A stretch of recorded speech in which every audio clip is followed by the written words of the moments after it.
1.5 साल के अंतराल के बाद करतारपुर साहिब कॉरिडोर अब फिर से खुल गया है। साथियों, गुरु नानक जी ने कहा है, बीच दुनिया सेवी कमाइए त दरगिही बेसन पाइए। यानी संसार में सेवा का मार्ग अपनाने से ही जीवन सफल होता है। हमारी सरकार इसी सेवा भावना के साथ देशवासियों का जीवन आसान बनाने में जुटी है। न जाने कितनी पीढ़ियां जिन सपनों को सच होते देखना चाहती थी, भारत आज उन सपनों को पूरा करने का भरपूर प्रयास कर रहा है। साथियों, अपने 5 दशक के सार्वजनिक जीवन में मैंने किसानों की परेशानियों को, उनकी चुनौतियों को बहुत करीब से देखा है, महसूस किया है।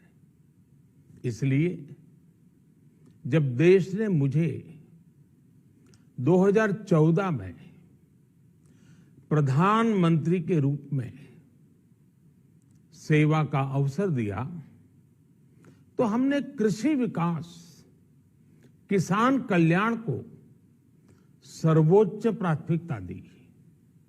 साथियों, इस सच्चाई से बहुत लोग अनजान हैं कि देश के 100 में से 80 किसान छोटे किसान हैं। उनके पास 2 हेक्टेयर से भी कम जमीन है। आप कल्पना कर सकते हैं, इन छोटे किसानों की संख्या 10 करोड़ से भी ज्यादा है। उनकी पूरी जिंदगी का आधार यही छोटी सी जमीन का टुकड़ा है।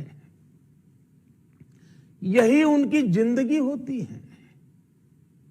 और इस छोटी सी जमीन के सहारे ही वो अपना और अपने परिवार का गुजारा करते हैं। पीढ़ी दर पीढ़ी परिवारों में होने वाला बंटवारा इस जमीन को और छोटा कर रहा है।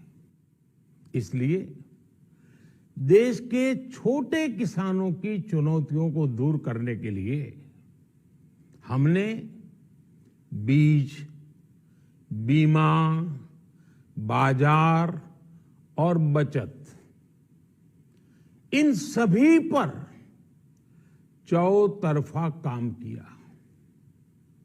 सरकार ने अच्छी क्वालिटी के बीज के साथ ही किसानों को नीम coated urea, soil health card, micro irrigation जैसी सुविधाओं से भी जोड़ा।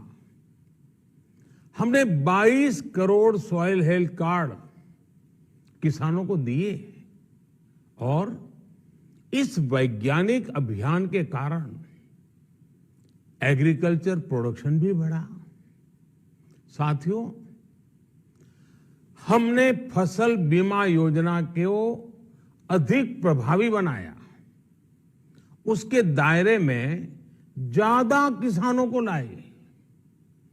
आपदा के समय ज्यादा से ज्यादा किसानों को आसानी से मुआवजा मिल सके, इसके लिए भी पुराने नियम बदले।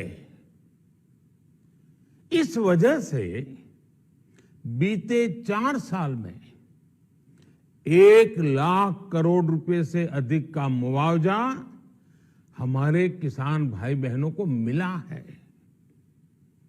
हम छोटे किसानों और खेत में काम करने वाले श्रमिकों तक बीमा और पेंशन की सुविधाओं को भी ले आए। छोटे किसानों की जरूरतों को पूरा करने के लिए सीधे उनके बैंक खातों में 1,62,000 करोड़ रुपए ट्रांसफर किए, सीधे उनके खाते में। साथियों, किसानों को उनकी मेहनत के बदले उपज की सही कीमत मिले, इसके लिए भी अनेक कदम उठाए गए। देश ने अपने रूरल मार्केट इंफ्रास्ट्रक्चर को मजबूत किया। हमने एमएसपी तो बढ़ाई ही, साथ ही साथ रिकॉर्ड सरकारी खरीद केंद्र भी बनाए। हमारी सरकार द्वारा की गई उपज की खरीद ने पिछले कई दशकों के रिकॉर्ड तोड़ दिए हैं। देश की 1,000 से ज्यादा मंडियों को ई नाम योजना से जोड़कर हमने किसानों को कहीं पर भी अपनी उपज बेचने का एक प्लेटफॉर्म दिया और इसके साथ ही देश भर की कृषि मंडियों के आधुनिकीकरण पर भी हमने करोड़ों रुपए खर्च किए। साथियों, आज केंद्र सरकार का कृषि बजट पहले के मुकाबले 5 गुना बढ़ गया है। हर वर्ष 1.25 लाख करोड़ रुपए से अधिक कृषि पर खर्च किए जा रहे हैं। 1 लाख करोड़ रुपए के एग्रीकल्चर इंफ्रास्ट्रक्चर फंड के माध्यम से गांव और खेत के नजदीक भंडारण, इसकी व्यवस्था, कृषि उपकरण जैसी अनेक सुविधाओं का विस्तार, ये सारी बातें तेजी से हो रही है।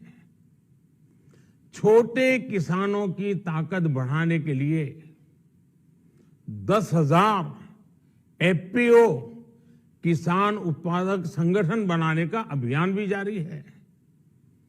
इस पर भी करीब 7,000 करोड़ रुपए खर्च किए जा रहे हैं। माइक्रो इरिगेशन फंड के आवंटन को भी 2 गुना करके 10,000 करोड़ रुपए कर दिया गया है। हमने क्रॉप लोन भी 2 गुना कर दिया, तो इस वर्ष 16 लाख करोड़ रुपए हो जाएगा। अब पशुपालकों को मछली पालन से जुड़े हमारे किसानों को भी किसान क्रेडिट कार्ड का लाभ मिलना शुरू हो गया है। यानी हमारी सरकार किसानों के हित में हर संभव कदम उठा रही है, लगातार एक के बाद एक नए कदम उठाती जा रही है। किसानों की आर्थिक स्थिति सुधरे, उनकी सामाजिक स्थिति मजबूत हो, इसके लिए पूरी ईमानदारी से काम कर रही है। साथियों, किसानों की स्थिति को सुधारने की इसी महाअभियान में देश में 3 कृषि कानून लाए गए थे। मकसद ये था कि देश के किसानों को, खासकर छोटे किसानों को और ताकत मिले, उन्हें अपनी उपज की सही कीमत और उपज बेचने के लिए ज्यादा से ज्यादा विकल्प मिले। बरसों से ये मांग देश के किसान, देश के कृषि विशेषज्ञ, देश के कृषि अर्थशास्त्री, देश के किसान संगठन लगातार कर रहे थे। पहले भी कई सरकारों ने इस पर मंथन भी किया था। इस बार भी संसद में चर्चा हुई, मंथन हुआ और ये कानून लाए गए। देश के कोने कोने में कोटि कोटि किसानों ने, अनेक किसान संगठनों ने इसका स्वागत किया, समर्थन किया। मैं आज उन सभी का बहुत बहुत आभारी हूं, धन्यवाद करना चाहता हूं। साथियों, हमारी सरकार किसानों के कल्याण के लिए, खासकर छोटे किसानों के कल्याण के लिए, देश के कृषि जगत के हित में, देश के हित में, गांव गरीब के उज्जवल भविष्य के लिए पूरी सत्यनिष्ठा से, किसानों के प्रति पूर्ण समर्पण भाव से, नेक नियत से ये कानून लेकर आई थी। लेकिन इतनी पवित्र बात, पूर्ण रूप से शुद्ध किसानों के हित की बात, हम अपने प्रयासों के बावजूद कुछ किसानों को समझा नहीं पाए। भले ही किसानों का एक वर्ग ही विरोध कर रहा था, लेकिन फिर भी यह हमारे लिए महत्वपूर्ण था। कृषि अर्थशास्त्रियों ने, वैज्ञानिकों ने, प्रगतिशील किसानों ने भी उन्हें कृषि कानूनों के महत्व को समझाने का भरपूर प्रयास भी किया। हम पूरी विनम्रता से, खुले मन से उन्हें समझाते रहे। अनेक माध्यमों से व्यक्तिगत और सामूहिक बातचीत भी लगातार होती रही। हमने किसानों की बातों को, उनके तर्क को समझने में भी कोई कोर कसर बाकी नहीं छोड़ी। कानून के जिन प्रावधानों पर उन्हें ऐतराज था, सरकार उन्हें बदलने के लिए भी तैयार हो गई। 2 साल तक हमने इन कानूनों को सस्पेंड करने का भी प्रस्ताव दिया। इसी दौरान ये विषय माननीय सर्वोच्च न्यायालय के पास भी चला गया। ये सारी बातें देश के सामने है, इसलिए मैं इनके अधिक विस्तार में नहीं जाऊंगा। साथियों, मैं आज देशवासियों से क्षमा मांगते हुए सच्चे मन से और पवित्र हृदय से कहना चाहता हूं कि शायद हमारी तपस्या में ही कोई कमी रही होगी, जिसके कारण दिए के प्रकाश जैसा सत्य कुछ किसान भाइयों को हम समझा नहीं पाए। आज गुरु नानक देव जी का पवित्र प्रकाश पर्व है। ये समय किसी को भी दोष देने का नहीं है। आज मैं आपको, पूरे देश को ये बताने आया हूं कि हमने 3 कृषि कानूनों को वापस लेने का, रिपील करने का निर्णय लिया है। इस महीने के अंत में शुरू होने जा रहे संसद सत्र में, इसी महीने में, हम 3 कृषि कानूनों को रिपील करने की संवैधानिक प्रक्रिया को पूरा कर देंगे। साथियों, मैं आज अपने सभी आंदोलनरत किसान साथियों से आग्रह कर रहा हूं, आज गुरु पर्व का पवित्र दिन है। अब आप अपने अपने घर लौटे, अपने खेत में लौटे, अपने परिवार के बीच लौटे।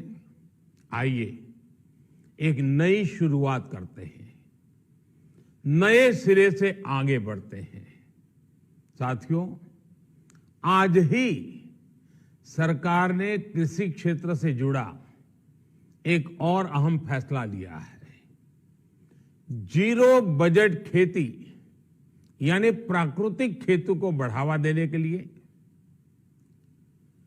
देश की बदलती आवश्यकताओं को ध्यान में रखकर क्रॉप पैटर्न को वैज्ञानिक तरीके से बदलने के लिए एमएसपी को और अधिक प्रभावी और पारदर्शी बनाने के लिए ऐसे सभी विषयों पर भविष्य को ध्यान में रखते हुए निर्णय लेने के लिए एक कमेटी का गठन किया जाएगा। इस कमेटी में केंद्र सरकार, राज्य सरकारों के प्रतिनिधि होंगे, किसान होंगे, कृषि वैज्ञानिक होंगे, कृषि अर्थशास्त्री होंगे। साथियों, हमारी सरकार किसानों के हित में काम करती रही है और आगे भी करती रहेगी। मैं गुरु गोविंद सिंह जी की भावना में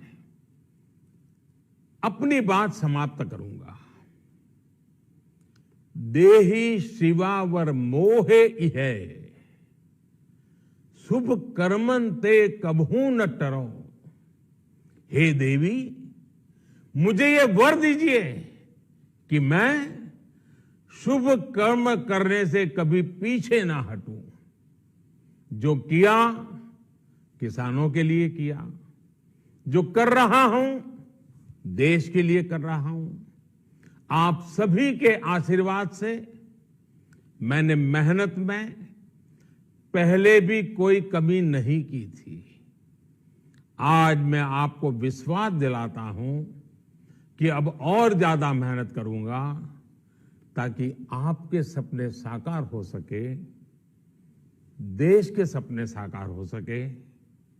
आपका बहुत बहुत धन्यवाद। नमस्कार।